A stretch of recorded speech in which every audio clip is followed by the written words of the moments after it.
ketika dia Islam dan berlaku berbuat baik, dilipat gandakan menjadi 10 kali lipat hingga ila 700 di'fin, sampai 700 kali lipat. Ini contohnya seperti almarhum Yahya Waloni. Masuk Islam di umur pada tahun 2006, tahun 2005-2006 sampai meninggal 2025. Selama 20 tahun itulah yang dihitung pahala dia. Yang jelas, kalau sebelum itu dia berbuat baik, maka juga dihitung sebagai amal ibadah. Dibayangkanlah Bapak Ibu, kalau dihitung-hitung mungkin lebih dulu mereka masuk surga dibanding kita.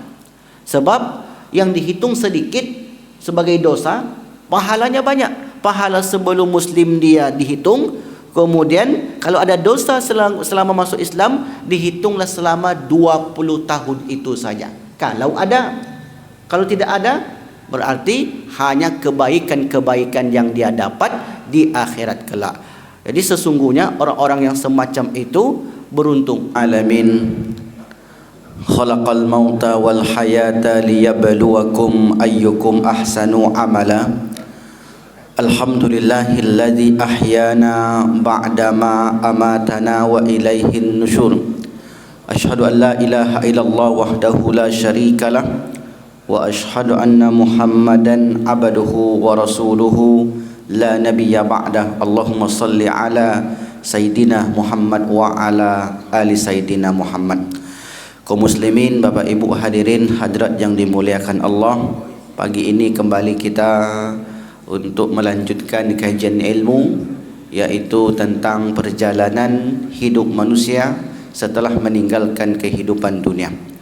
Alhamdulillah, pagi ini hadir di tengah-tengah kita Bapak Wakil Wali Kota Pekanbaru, Bapak Haji Makrius Anwar, yang alhamdulillah mudah-mudahan beliau selalu diberi kesehatan, umur panjang, dan diberi kekuatan untuk memimpin Kota Pekanbaru 5 tahun ke depan.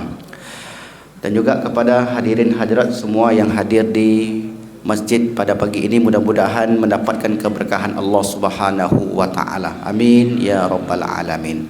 Sebelum melanjutkan kajian, sebagaimana biasa kita berdoa kepada Allah untuk kemudahan segala urusan kita.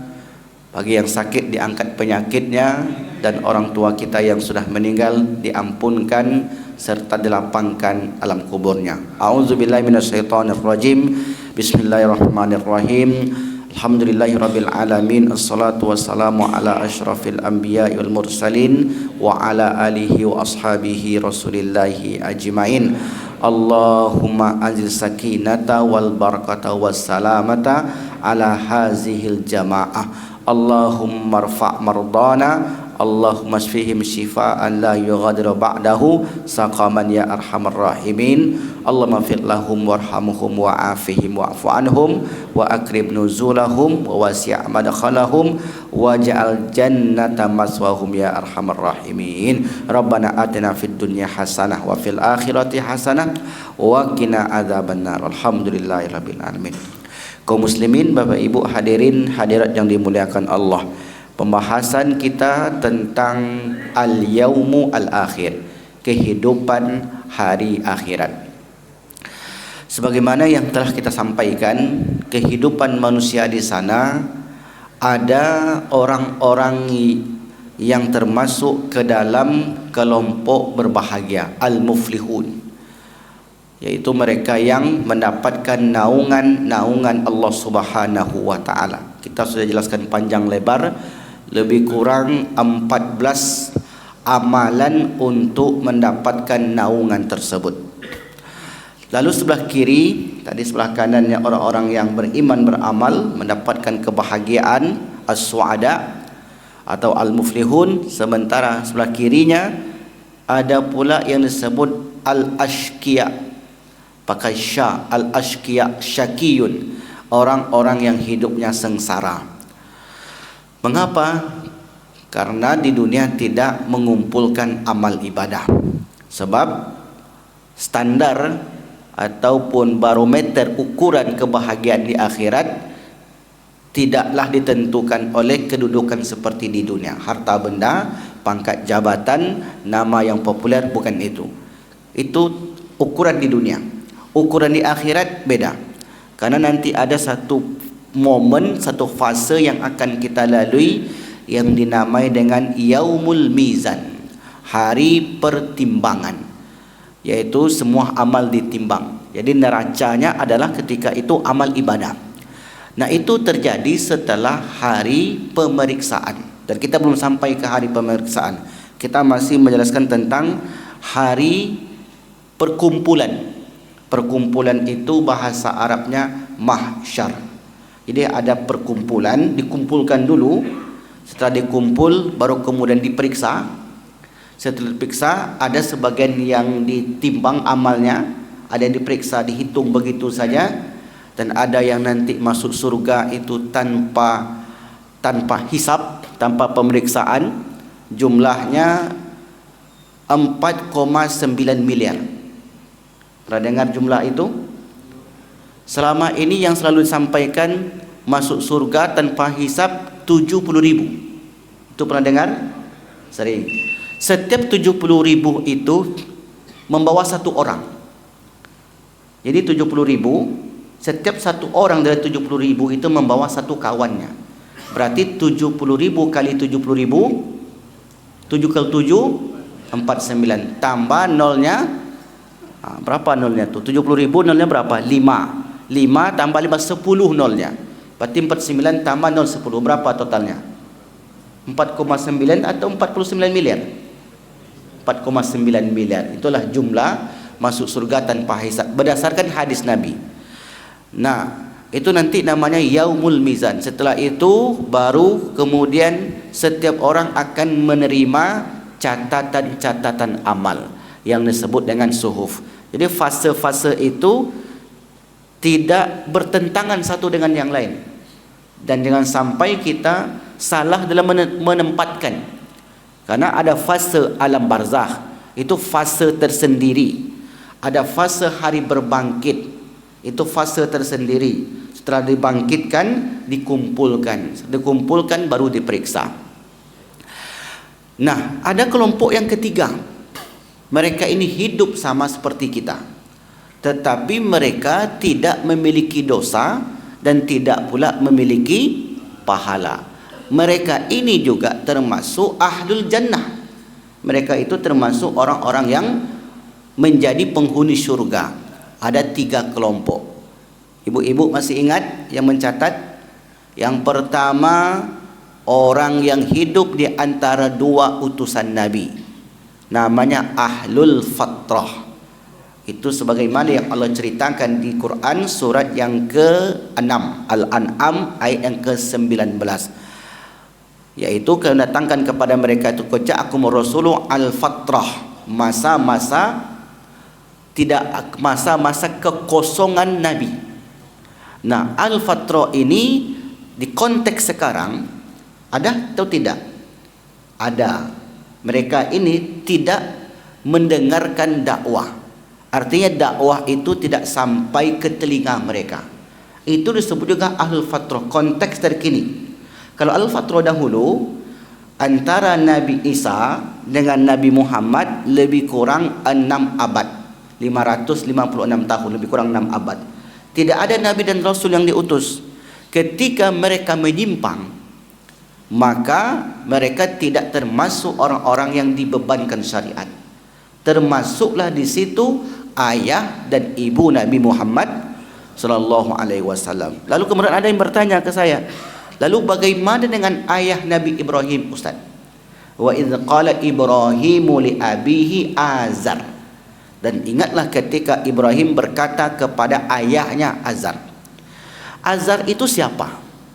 Ini agak keluar sedikit, tapi masuk dalam konteks akidah. Karena kita ingin menjelaskan setiap orang nanti kan punya status di akhirat.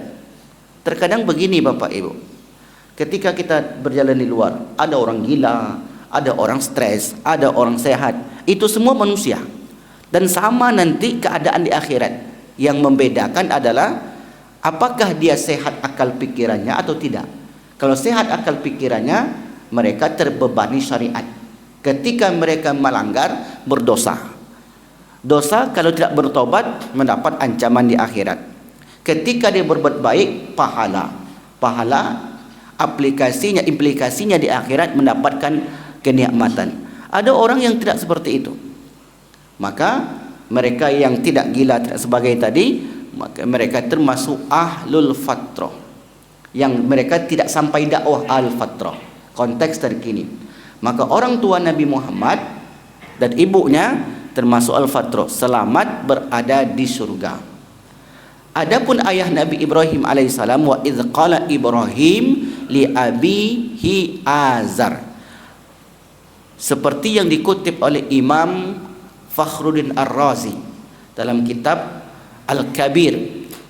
Nama kitab tafsirnya Al-Kabir, Mafatihul Ghaib, nama lainnya. Mafatih artinya kunci-kunci gaib.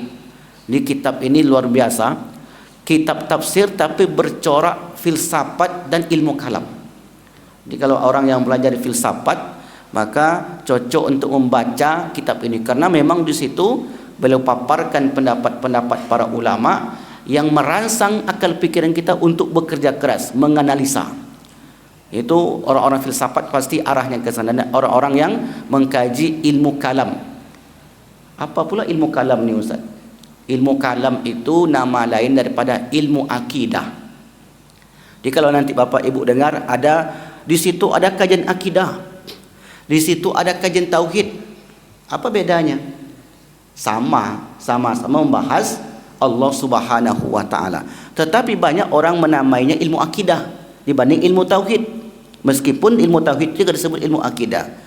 Kenapa? Karena akidah itu secara bahasa artinya ikatan, akad.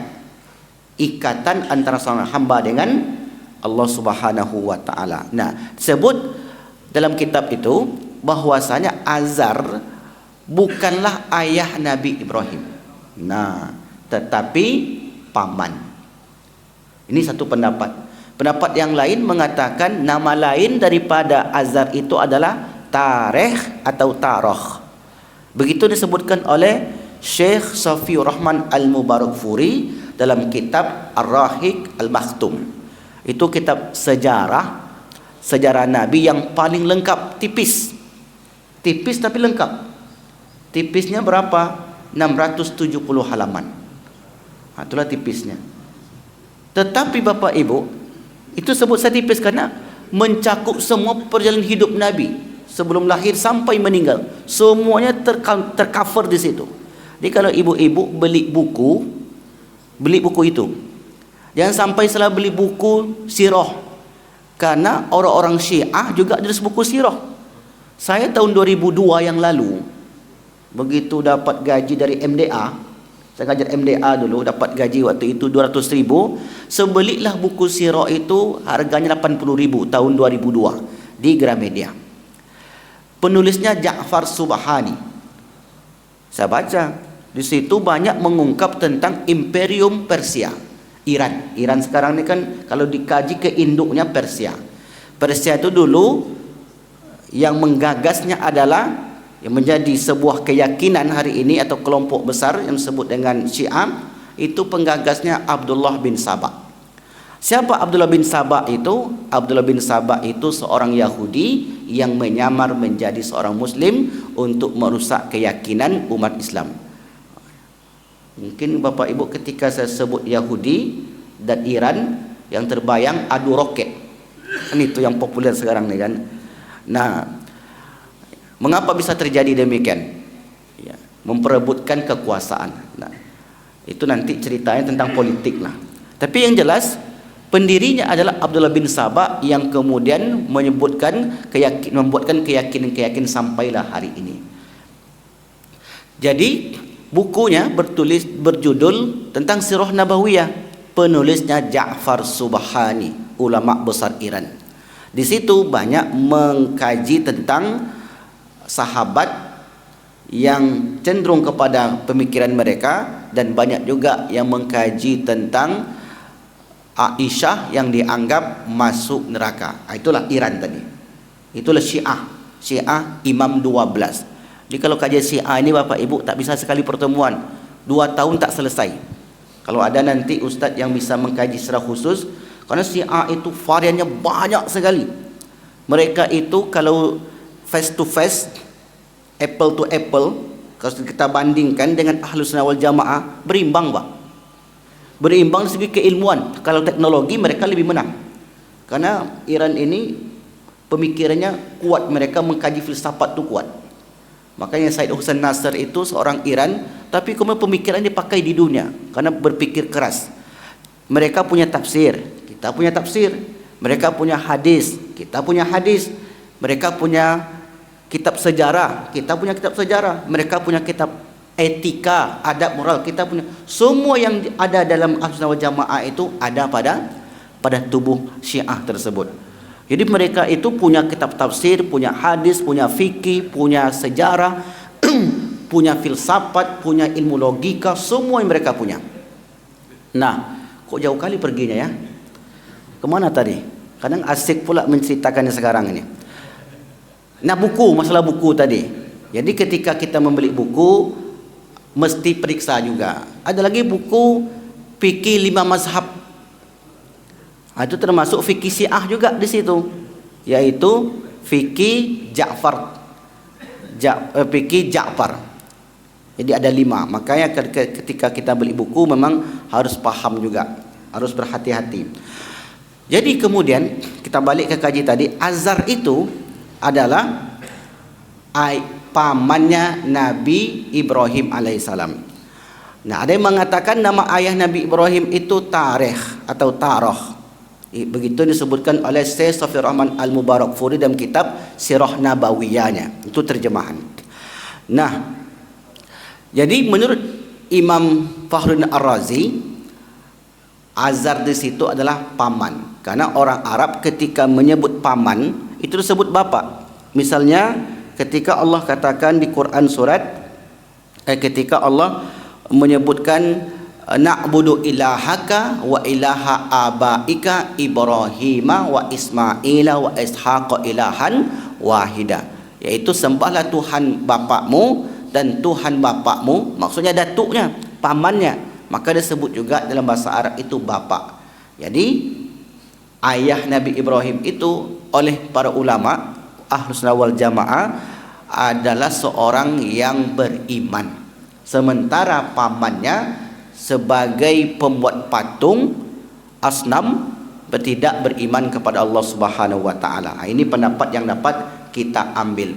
Sehingga kemudian turunannya ke bawah nanti. Ketika datuk Nabi Muhammad itu Muslim, yaitu ayah Ibrahim, sampai ke bawah ayah Muhammad sallallahu alaihi wasallam juga seorang yang Muslim. Maka disitulah mereka disebutkan sebagai ahlul fatrah yang hidup di antara dua nabi, menjadi penghuni surga. Jadi di situ tidak ada perdebatan dalam Ahlus Sunnah wal Jamaah tentang keberadaan ayah Rasulullah sallallahu alaihi wasallam. Ada yang mengatakan inna abi wa abaka finnar. Sahabat bertanya, ya Rasulullah, di mana bapakku dan bapakmu? Bapakku dan bapakmu berada di neraka. Nah, bapak di sini maknanya adalah paman. Karena Abu Thalib tidak beriman kepada Nabi setelah dia melihat ponakannya itu menjadi seorang Nabi. Nah, kalau sudah bertemu dengan Nabi, tidak beriman kepada Nabi, maka mereka tetap dihukumi tidak beriman kepada Allah. Ini ahlul fatrah. Konteks terkini, mereka yang tinggal di pedalaman-pedalaman. Dan kami pernah masuk ke Selat Panjang, mengantarkan bantuan Bapak Ibu yang dari Kota Pekanbaru. Di sana mereka tak tahu memang Tuhan itu siapa, Nabi Muhammad itu siapa, Al-Quran itu apa. Meskipun hari ini kemajuan teknologi yang sangat luar biasa, tetap masih ada orang-orang yang belum mengenal Islam.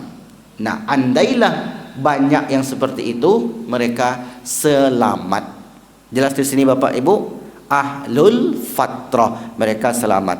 Dalilnya tidak kita bacakan lagi. Nah, yang kedua, yaitu seorang bayi yang meninggal atau seorang anak yang meninggal sebelum akil balik, semuanya itu menjadi penghuni surga. Maka nanti anak ini tidak mau masuk surga sebelum mereka menarik orang tuanya masuk surga bersamanya. Andailah kita ni Bapak Ibu memiliki anak yang lebih dahulu dipanggil oleh Allah, 2 orang kata Nabi, dalam hadis tersebut 2 orang, maka anak itu enggan untuk masuk surga. Ya Allah, kami enggak mau masuk surga sebelum bapak-bapak ayah kami masuk surga bersama kami. Inilah salah satu syafaat yang diharapkan nanti. Penting kita bahas hal semacam ini, karena kalau kita tengok hari ini, kejahatan terhadap anak kecil tu banyak sekali. Tak ada dosa, tak ada salah. Terkadang saya berpikir tu Bapak Ibu, mengapalah anak-anak kecil itu dihilangkan nyawanya? Pelakunya terkadang ada yang masih remaja, kemarin yang dimasukkan ke septic tank, ada yang dimasukkan ke karung dihanyutkan, ada lagi bapak-bapak tetangganya yang kemudian nengok anak-anak. Begitulah kejahatan hari ini semakin tinggi dalam kehidupan masyarakat. Nah, andailah meninggalnya seperti itu ataupun meninggal dalam kandungan dan lain sebagainya sebelum akil balik, kata Rasulullah, ma min muslimaini yamutu bainahuma thalathatu auladin lam yablughul hitha illa adkhalahumal jannah illa adkhalahumallahu bifadli rahmati iyahumul jannah. Qala yuqalu lahum udkhulul jannah fayaqulun hatta yadkhula abauna fayuqalu udkhulul jannata antum wa abaukum. Tiada 2 orang muslim yang memiliki 3 anak. Dalam riwayat ini disebut 3, dalam riwayat ini disebut 2 saja. Tidaklah seorang muslim memiliki 3 atau 2 anak yang meninggal sebelum mencapai usia balik. Usia balik ya kira-kira 15 tahunan. Laki-laki tandanya bermimpi, perempuan ada tanda tersendiri. Maka apabila memiliki anak seperti itu meninggal sebelum akil balik, Allah akan memasukkan kedua orang tuanya tersebut ke dalam surga berkat rahmatnya kepada anak-anak mereka. Jadi gara-gara anaknya itu, maka orang tuanya dapat masuk surga, dan anaknya itu sudah penghuni surga. Tidak ada hitungan dosa dan tidak ada hitungan pahala bagi mereka. Lalu dikatakan kepada anak-anak itu, masuklah kalian ke dalam surga. Namun mereka berkata, tidak, kami tak akan masuk ya Allah ke surgamu itu sampai orang tua kami masuk terlebih dahulu. Hanya kabar gembira. Karena sedih tentu pasti sedih Bapak Ibu. Sudah anak itu ditunggu sekian tahun lamanya, ternyata Allah panggil pula anak itu. Anaknya cuma 2 orang, kedua-duanya pula dipanggil. Maka anak semacam ini Allah akan masukkan ke dalam surga. Kalau bahasa lainnya sebagai tabungan orang tua di dunia. Ini kabar gembira dari Rasulullah. Dan satu lagi, nanti di akhirat, di surga tempatnya, mereka itu akan disiapkan satu rumah. Nama rumah itu Baitul Hamdi. Bait, rumah, hamdi, pujian. Rumah di mana semua orang memujinya ketika itu. Siapa penghuni daripada rumah ini? Seorang selaku orang tua yang Allah uji pada anaknya, dipanggil ketika sebelum akil balik. Maka nanti masuklah anak tu ke situ. Lalu kemudian setelah anak itu masuk, dia pun melihat orang tuanya belum berada di surga. Dia pun datang mendatangi Allah, ya Allah, itu orang tua saya, maka masukkanlah dia ke surga bersama kami. Itu juga termasuk syafaat seorang anak. Sehingga kemudian orang tua kami masuk terlebih dahulu, maka dikatakan kepada mereka, masuklah kalian ke dalam surga bersama orang tua kalian. Hadis riwayat Imam An-Nasa'i. Jelas di sini Bapak Ibu. Jadi kalau masih ada kesedihan misalnya, apalagi ibu-ibu yang ketika anak sedang lucu-lucu, Allah panggil pula, sedih. Nah, ini ada Bu Dr. Diana di sini. Ada. Ini cocok untuk motivasi kalau ada pasien yang anaknya meninggal. Itu cocok untuk disampaikan itu. Hadisnya tentang ibu ya boleh bersedih, tetapi ingat ini adalah dari Allah, kembali ke Allah. Innalillahi wa inna ilaihi rajiun. Ibu jangan sedih karena ini adalah tabungan kelak yang akan datang kepada ibu untuk menarik tangan bapa ibunya menuju surga, dan mereka hidup di sana untuk selama-lamanya. Berkuranglah sedikit penderitaan itu. Nah, jangan pula sampai yang lain-lain diucapkan. Karena terkadang orang itu dia sakit karena ucapan itu menjadi lebih sakit. Contohnya apa? Kawan kita sedang sakit, yang kita ucapkan sobron, sabar, ini merupakan penggugur dosa. Tenanglah hati dia. Insya Allah penyakit yang menimpa bapak ibu ini insya Allah menggugurkan dosa bapak ibu. Tenang hatinya. Kalau ucapan yang lain, iku memang dosa apa utangku, iku gara-gara apa utangku begitu. Padahal belum tentu juga. Banyak musibah yang menimpa kita bukan karena kita, karena orang lain. Dosa orang itu bisa kita terkena musibah, bisa seperti yang terjadi di tsunami. Sebagian orang yang berbuat maksiat, satu kampung itu dihempas oleh gelombang besar. Di daerah Sulawesi memang mayoritas sudah berbuat dosa, tetapi tidaklah semua berbuat dosa di situ. Sabung ayam jadi, judi jadi, ini jadi, itu jadi. Tapi orang-orang baiknya juga ketika datang musibah Allah, maka mereka akan tetap mendapatinya. Saya banyak menengok video-video Pak Wali Kota dan Wakil Wali Kota kita yang mulai sekarang merazia tentang tempat-tempat kemaksiatan. Ini salah satu menjauhkan musibah yang datang. Karena musibah itu tak akan datang tanpa ada pemancingnya.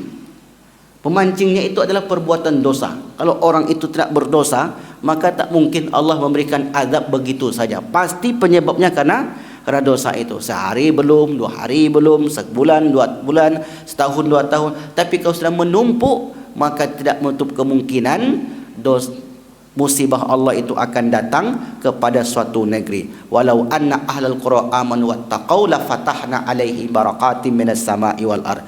Kalau satu negeri itu beriman, maka kami bukakan kepada mereka keberkahan-keberkahan. Ketika keberkahan itu ditutup, berarti satu negeri itu jauh daripada keimanan kepada Allah Subhanahu wa taala. Akhirnya mereka, orang-orang yang beriman tadi, berkumpullah bersama keluarganya. Nah, apa kata Allah di Quran surah At-Tur ayat yang ke-21? Ini menjadi penghibur berikutnya.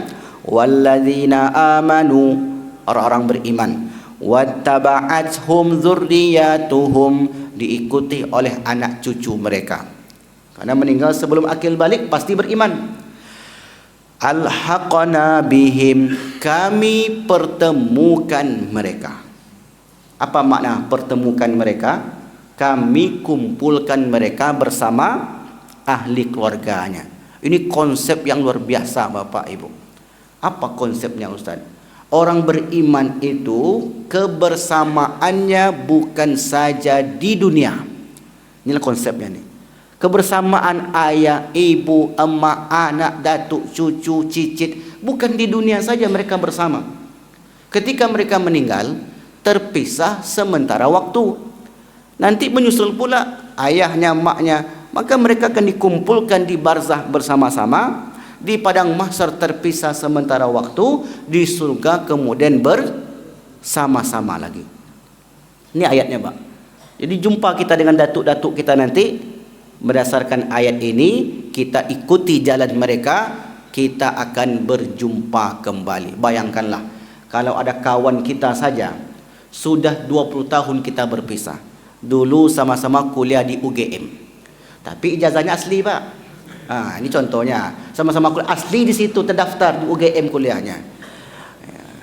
Ya, ini enggak nyinggung kemana-mana, sama-sama terdaftar di situ, kuliah di UGM. Tahun berapa masuk? Tahun 95. Sekarang 2025, berarti sudah 30 tahun. 30 tahun bertemu lagi, bagaimana perasaan kita? Senangnya bukan main. Itu baru 30 tahun berpisah. Lalu bagaimana dengan berpisahnya selama ribuan tahun? Ternyata di surga dengan wajahnya yang sangat indah, umurnya yang muda. Berapa umurnya? 30 sampai 33 tahun. Jadi bapak-bapak yang berjenggot putih di sana enggak ada jenggot putih, Pak. Dan bahkan di sana tu cantik sekali jenggotnya, bak lebah bergantung. Yang tak berjenggot Ustaz bisa minta. Tinggal request saja di sana. Jadi semua itu ibu-ibu yang mata sudah mulai kabur di sana terang semua, Bu. Tak ada lagi mengantuk di situ. Di sana enggak ada tidur lagi. Maka manfaatkanlah tidur itu di dunia ini. Tapi jangan dibawa ke masjid, di rumah aja. Di masjid jangan.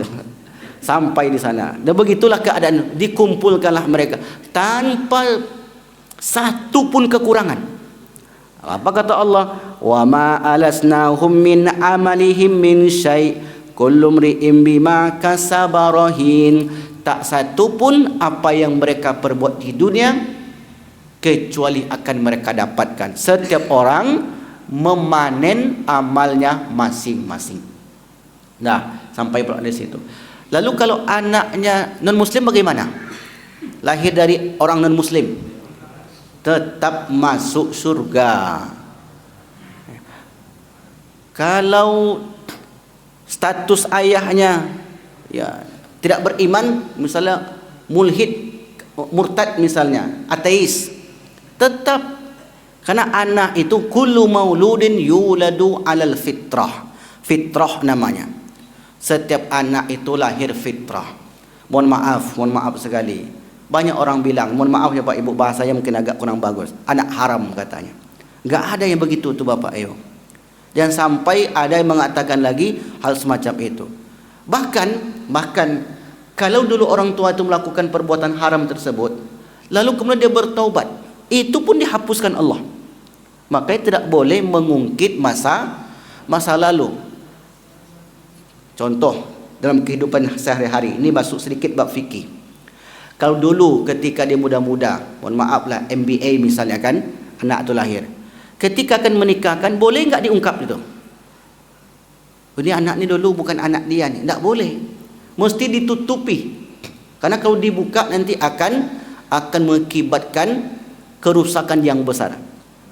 Itu mesti ditutup rapat-rapat, tidak boleh dibuka. Tapi hari ini karena YouTube, internet, semua itu berlomba-lomba untuk membuka aibnya. Begitulah perubahan itu terjadi. Padahal semestinya Islam memberikan ditutup serapat-rapatnya. Tapi karena hari ini menjadi suatu tren, dibukalah seluas-luasnya. Bahkan suami istri itu bangga bercerita. Ujung-ujungnya kita tengok tujuannya untuk mencari rating. Gara-gara itulah dia buka aibnya sehingga dikonsumsi oleh halayak ramai. Ini na'udzubillah, jangan sampai terjadi. Na'udzubillah. Baik Bapak Ibu yang dimuliakan Allah Subhanahu wa taala. Yang terakhir yaitu orang yang gila dan termasuk juga orang yang pikun. Nah, orang gila, orang pikun, mereka tidak dihitung amal baik dan amal buruknya. Misalnya begini, dia sudah pikun atau gila, tiba-tiba dia berwuduk sama seperti kita berwuduk. Kata kita, bapak ni kayaknya sudah sehat. Tiba-tiba berwuduk, masuklah ke masjid, solat bersama kita. Oh, ya sudah sehat apa? Ketika ruku, tiba-tiba langsung sujud dia. Tiba-tiba langsung dia berputar-putar. Ada, saya tengok satu masjid itu. Sengisi masjid Nurul Yakin di belakang Sansani. Bapak tu ke masjid selalu. Tiba-tiba dia ketawa sendiri, tiba-tiba senyum sendiri. Nah, dia beribadah, tetapi ibadahnya tidak dihitung. Berbuat dosa juga seperti itu, tidak dihitung. Andailah mereka itu mencuri, tiba-tiba dia membunuh orang, tiba-tiba dia berbuat ini dan itu, tidak dihitung sebagai dosa bagi dia. Kenapa? Karena seseorang itu dihitung sebagai amal baik, amal buruk ketika akalnya sehat. Jadi inilah menjadi barometernya Bapak Ibu. Maka dalam solat itu mesti menggunakan akal. Kita ikatkan akal kita dengan Allah. Jadi kata Rasulullah, min salatika ma'aqalahu. Solatmu itu yang dihitung adalah ketika kamu sadar. Jadi solat kita itu dihitung sebagai pahala ketika kita sadar. Yang tak sadar itu maka tak dihitung. Allahu Akbar. Yang teringat masakan di rumah. Itu kan tak sadar dalam solat. Hilang kesadaran, ingat rumah. Itu tak dihitung itu, Bu. Tak dihitung sebagai pahala. Apa-apa juga begitu. Allahu Akbar. Teringatlah misalnya, ini nanti jam 7 dah masuk kantor ni, kata Pak Wako. Nah, itu tak dihitung. Pokoknya apa yang sudah hilang dari kekhusyuan tidak dihitung sebagai pahala. Makanya solat kita ini ada yang mendapatkan 50% pahalanya, ada yang 20%, ada yang 10%, mungkin ada yang lebih bawah daripada itu. Intinya adalah bahwasanya yang dihitung ketika kesadaran itu. Nah, apa kata Rasulullah sallallahu alaihi wasallam tentang orang yang tidak dihitung ini? An Aisyah an Nabi sallallahu alaihi wasallam rufi'atil qalam an thalathatin, diangkat pena dari 3 perkara, dari 3 orang, 3 kelompok. Yang pertama, anin naim hatta yastaiqidha, ketika tidur sampai bangun. Jadi ketika tidur tidak dihitung sebagai pahala atau sebagai dosa. Wa an saghiri hatta yahtalima, orang yang anak kecil sampai bermimpi. Wal majnun hatta ya'qila, orang yang gila sampai berakal. Akal itu artinya mengikat. Akal itu artinya mengikat. Jadi ikat, tahu mana baik mana buruk. Nah, disitulah seorang baru kemudian dihitung. Nah, kalau ada orang yang tadi tinggal sedikit, kalau ada orang yang non muslim, ini agak tertinggal sedikit. Dulu dia non muslim tapi bantu masjid, bantu fakir miskin, bantu pesantren. Tiba-tiba di umur 40 tahun dia muslim. Apakah amal ibadah yang selama ini dihitung sebagai kebaikan, sebagai pahala atau tidak? Maka jawabannya dihitung sebagai pahala. Bapak ibu bermuamalah dengan non-muslim tapi baik dia, kemudian dia bantu ini bantu itu, tiba-tiba dia masuk Islam, maka amal kebaikannya itu dihitung sebagai pahala. Tapi amal buruknya tidak dihitung karena ketidaktahuan dia. Ketika dia masuk Islam, dia tinggal melanjutkan itu semua. Dan saya pernah ketemu dengan seorang bapak-bapak Chinese, namanya Bapak William. Orangnya baik karena kebaikannya itu membawa dia ke dalam Islam. Maka ketika menjadi Islam semakin baik, semakin ramah dengan orang-orang yang berada di sekitarnya. Kebaikan-kebaikan selama ini tetap dihitung sebagai amal ibadah bagi mereka.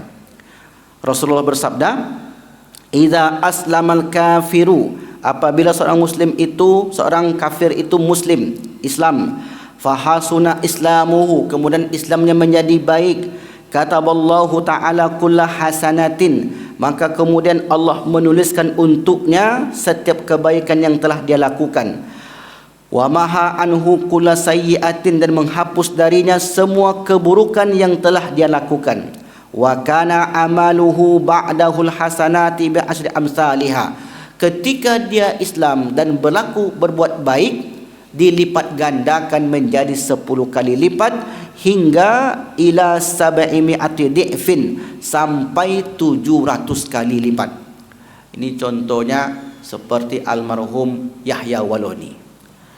Masuk Islam di umur pada tahun 2006, tahun 2005-2006, sampai meninggal 2025. Selama 20 tahun itulah yang dihitung pahala dia. Yang jelas, kalau sebelum itu dia berbuat baik, maka juga dihitung sebagai amal ibadah. Dibayangkanlah Bapak Ibu, kalau dihitung-hitung mungkin lebih dulu mereka masuk surga dibanding kita. Sebab yang dihitung sedikit sebagai dosa, pahalanya banyak. Pahala sebelum muslim dia dihitung, kemudian kalau ada dosa selama masuk Islam, dihitunglah selama 20 tahun itu saja. Kalau ada, Kalau tidak ada, berarti hanya kebaikan-kebaikan yang dia dapat di akhirat kelak. Jadi sesungguhnya orang-orang yang semacam itu beruntung, sebab taubat itu menghapus apa-apa yang terjadi di masa lalu. Makanya Islam juga mengajarkan kita untuk bertaubat. Taubat, salat taubat sebelum tidur 2 rakaat agar dosa-dosa kita terhapuskan, sehingga kemudian di akhirat tidak ada lembaran-lembaran hitam yang akan kita terima. Wallahu alam bisawab. Maka inilah mungkin penyampaian pada pagi yang berbahagia ini. Selesailah sudah satu kelompok orang-orang yang beriman mendapatkan syafaat. Kelompok yang kedua orang-orang tak beriman dan kurang amal yang mendapatkan kesulitan. Yang ketiga orang-orang yang tidak jelas statusnya. Beriman tak ada akal, beriman tak tahu ajaran Nabi, beriman karena masih kecil belum mengerti mana baik mana buruk. Maka mereka ini lebih dahululah daripada kita nantinya masuk surga Allah Subhanahu wa taala. Sementara kita yang diberi akal, maka taklif, terbebani oleh syariat. Itulah yang akan dihitung satu persatu. Masuklah kita ke yaumul hisab. Nah, masuk kita pada pembahasan yaumul hisab. Baik Bapak Ibu yang dimuliakan Allah Subhanahu wa taala, yaumul hisab ini pembahasan sangat panjang sekali. Maka insya-Allah pembahasan detailnya akan kita jelaskan di pertemuan yang akan datang. Baik, silakan, Pak. Ya, tafadhol.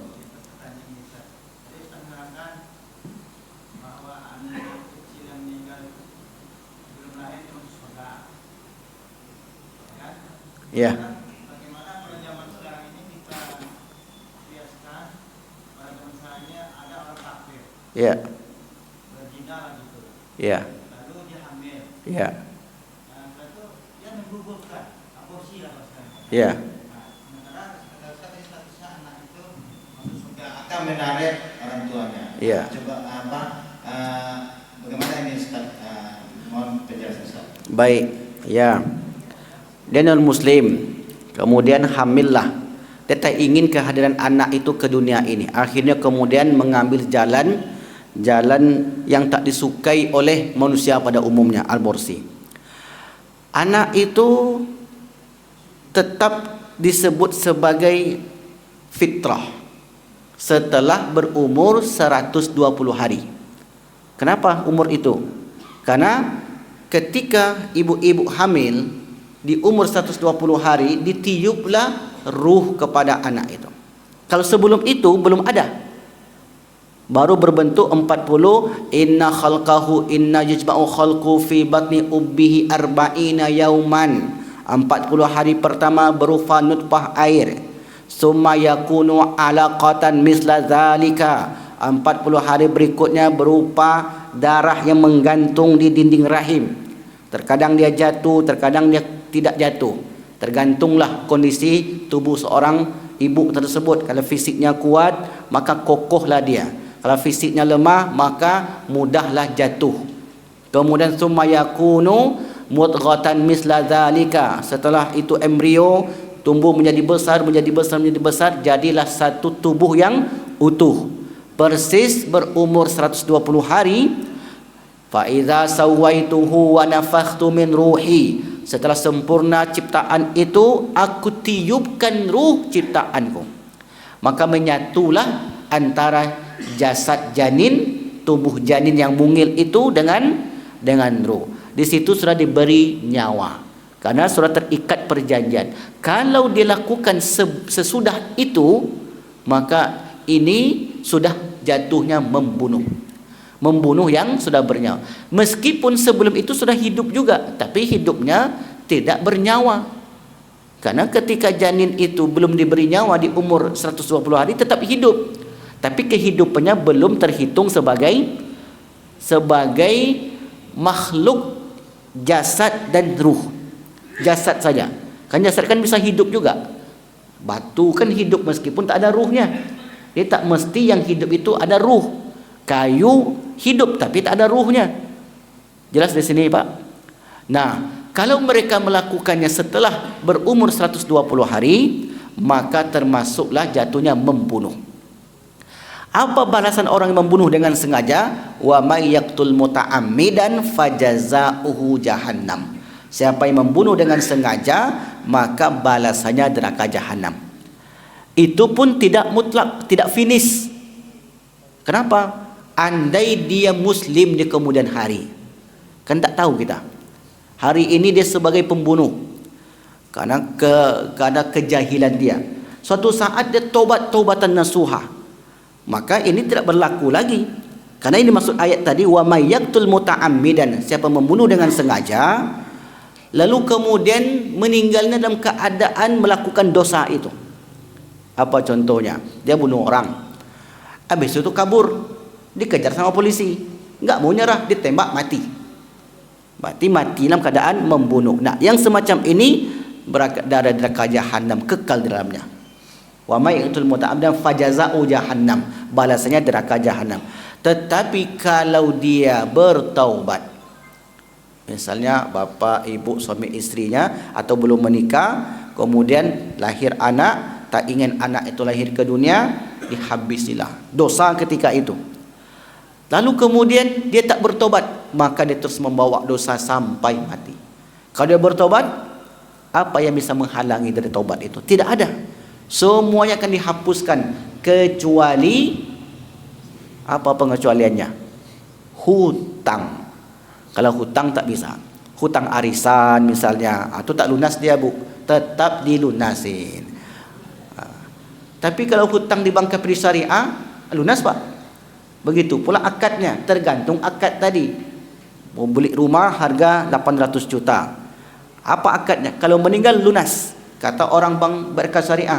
Maka andai dia meninggal setelah akad itu, lunaslah, tidak ada hutang dibawa. Jadi hutang itulah yang bisa menghalangi atau yang bersangkut paut dengan manusia. Jelas di sini Bapak Ibu yang dimuliakan Allah. Maka kalau dia meninggalnya kafir, ya tentu tidak bisa menolong orang tuanya. Karena Islam itu yang menjadi pengikat, menjadi syarat. Walladzina amanu, beriman. Kan awalnya beriman. Wattaba'atuhum dzurriyyatuhum, anak cucunya beriman. Alhaqna bihim, kami pertemukan mereka. Syaratnya beriman. Kalau tak beriman, bahkan paman Nabi Abu Talib ingin Rasulullah masukkan pamannya ke surga, ingin dihindarkan dari siksa neraka. Seringan-ringannya siksa Abu Talib ketika dia menginjakkan kaki di atas bara api neraka, yaqli dimaghuhu, mendidih otaknya. Tetap tidak bisa memberi syafaat untuk masuk surga. Begitu, Pak. Kalau orang muslim bisa? Bisa. Maka oleh karenanya perbanyak taubat. Wallahu a'lam bishawab. Baik, ada lagi Pak Indra? Cukup. Pak Khalifah, mana Pak Khalifah? Ayat, silakan Pak. Tadi kan Ustaz bilang hitunganlah 70.000 atau 4 miliar sekian. Ya. Itu ini bercandanya.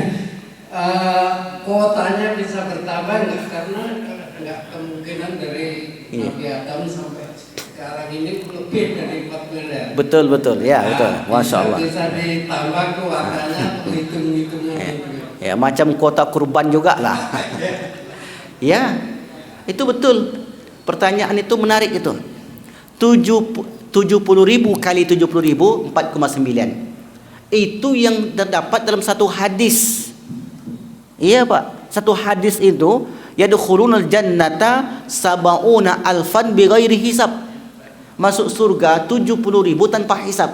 Fi kulli di setiap 70.000 itu membuat satu orang. Berarti kan 70.000 kali 70.000. Tetapi ada riwayat yang lain, kalau dia melakukan amalan 1, amalan 2, amalan 3 disebut, maka mereka juga mendapatkan status seperti masuk surga tanpa hisab. Ada amalannya. Apa amalannya? Nanti kita jelaskan bab di Yaumul Hisab. Kalau belum sampai ke bab itu. Tapi kalau Bapak tanya tadi, ada kuotanya? Ya. Karena kalau dihitung jumlah umat Islam dari dulu sampai hari ini 4,9 miliar itu sedikit sekali. Sekarang aja penduduk umat Islam hampir 50% dari penduduk dunia. Penduduk dunia itu 8 miliar sekarang. Kalau separuhnya umat Islam berarti ada 4 miliar di zaman ini. Zaman yang sebelumnya, zaman yang akan datang, maka kecil dibandingkan dengan populasi umat Islam sepanjang zaman. Jadi mungkin kalau hanya 4,9 miliar itu hanya sekian persennya, Pak. Jadi peluang kita ada enggak untuk itu? Ada amalan yang ditinggalkan oleh Nabi. Kita tinggalkan apa yang larang Nabi, kita lakukan apa yang diperintahkan Allah, maka mereka nanti akan masuk surga tanpa hisab juga. Itulah yang ditanyakan oleh Ukasah. Ya Rasulullah, ambo pengen pula yang macam itu ya Rasulullah. Kata sahabat yang lain. Seperti yang ditanyakan oleh Ukasah ini.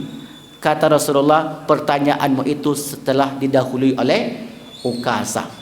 Jadi kalau nanti ada bapak yang lain bertanya tentang pertanyaan yang sama, maka jawabannya pertanyaan bapak itu sudah didahului oleh bapak yang ini. Jadi seperti itulah sahabat dulu berlomba-lomba untuk menanyai, saking antusias dengan kehidupan setelah kehidupan di dunia ini. Jelas ya Pak ya? Jadi karena yang bapak tanyakan cuma tambah kuota aja kan? Ada. Nah amalannya apa? Belum kita jelaskan. InsyaAllah. Baik, silakan Pak Haji. Jangan tanya pula amalannya. Ngulang kaji nih Pak. Waalaikumsalam. Alhamdulillah kesempatan diberi kepada kami. Saya itu sebenarnya apa tak keliru Pak, Bapak sampai tadi. Kan sekitar 70.000. Ya. 70.000 kan masing-masing kok satu. Ya. Kenapa sekali kan seharusnya 70.000 tambah 70.000. Jadi bukan dikalikan. Menurut saya gitu Pak. Terima kasih. Baik, ya. Nah, dalam hal ini disebutkan pengkalian.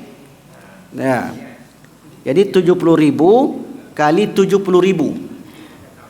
Bukan ditambah. Kalau 7 tambah 7 14. Kalau 70.000 tambah 70.000 berapa jumlahnya? 140.000. 140.000. Ya tambah 70 lagi. Jadi dikali dia, Pak. Nanti kita tengokkan hadisnya nanti.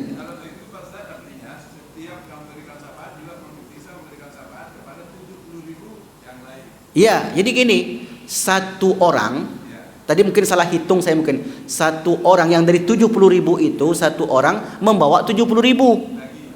Tadi salah hitung saya, bukan 1 kali 1. Kalau 1 ke 1 yang 14. Satu orang membawa 70.000. Coba hitung. Ya, berarti salah hitung saya di awal tadi. Matematika aku agak payah-payah. Jadi satu orang membawa 70.000. Itu makna hadis tadi. Ma'akulli alfin. Jadi setiap satu orang itu membawa 70.000. Berarti kan 70.000 kali 70.000. Berapa totalnya?